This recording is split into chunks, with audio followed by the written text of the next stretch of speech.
और अब बात कर लेते हैं मार्केट की। आरबीआई मौद्रिक नीति की आज होनी है घोषणा। सीआरआर एसएलआर घटने की इसमें संभावना है। जीडीपी ग्रोथ बढ़ोतरी की संभावना है और नवरात्रि में रिकॉर्ड तोड़ खरीदारी भी हुई है। अभी आपने देखा भी कि जिस तरीके से जीएसटी के स्लैब बदले गए, उसमें बदलाव आया और उसके बाद से लोगों के जो खर्च है वो ऐसे में कम हुए।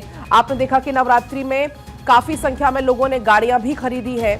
और इसी बीच हमारे साथ मार्केट एक्सपर्ट आकाश जिंदल जी जुड़ चुके हैं ज्यादा जानकारी लेकर। आकाश जी, जीडीपी ग्रोथ की संभावना एक बहुत बड़ा ये ग्रीन सिग्नल आप इसको कह सकते हैं। आरबीआई मौद्रिक नीति की आज घोषणा है, क्या कुछ और उम्मीद है? बिल्कुल आपने सही कहा। आपने जो तुमने कहा बिल्कुल सही है कि अभी बाइंग बहुत दबा के हुई है। नवरात्र के जो 8 दिन निकले हैं, record bumper consumption of buying हुई है। ये बाइंग कहीं ना कहीं GDP growth, employment opportunities, income tax collection तीनों को बढ़ाएगी। अब आए रेपो पॉलिसी पे। आरबीआई की मॉनेटरी पॉलिसी के अंदर रेपो रेट, पहले तो rate of interest 25 basis point कम होने की संभावना। अगर वो कम हो जाता है तो ईएमआईज कम हो जाएंगी। ईएमआईज कम हो जाएंगी, लोगों के लिए खरीदना ज्यादा कन्वीनियंट हो जाएगा, इकोनॉमिकल हो जाएगा, तो कहीं ना कहीं और ज्यादा बाइंग होगी। हमें नहीं भूलना चाहिए, देखिए नवरात्र तो बाइंग का एक पर्व होते हैं, लेकिन इसके बाद दिवाली तक लगातार शुभ माना जाता है खरीदारी। और दिवाली तक लगातार रेगुलर बेसिस पे अनइंटरप्टेड बाइंग चलती है।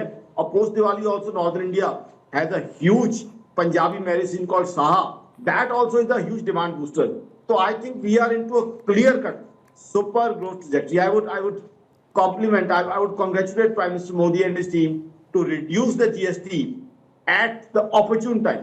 बहुत बढ़िया टाइम पे GST रिड्यूस किया गया है, क्योंकि अब बाइंग और कंजम्पशन इतनी जबरदस्त आएगी कि काफी मैन्युफैक्चरिंग को बूस्ट मिलेगा, इनकम टैक्स कलेक्शन बढ़ेगी, एम्प्लॉयमेंट अपॉर्चुनिटीज को बूस्ट मिलेगा।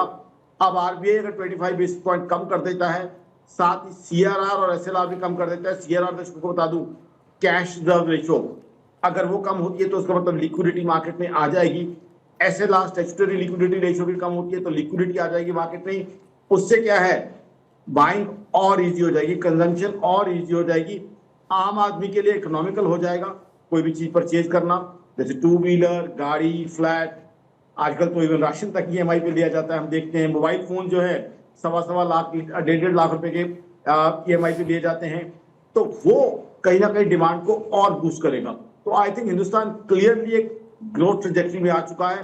ठीक है, यूएस ने हम पे बहुत टैरिफ लगा है, फार्मा के टैरिफ में कुछ इंपैक्ट किया हम पे, कुछ मूवीज का टैरिफ भी कुछ हद तक स्लाइड से इंपैक्ट हम पे करेगा।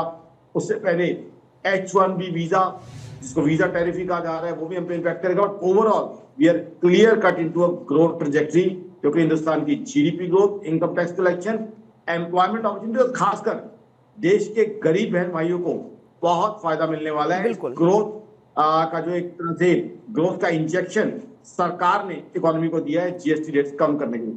बिल्कुल सर, बहुत आपका शुक्रिया पूरी जानकारी के लिए।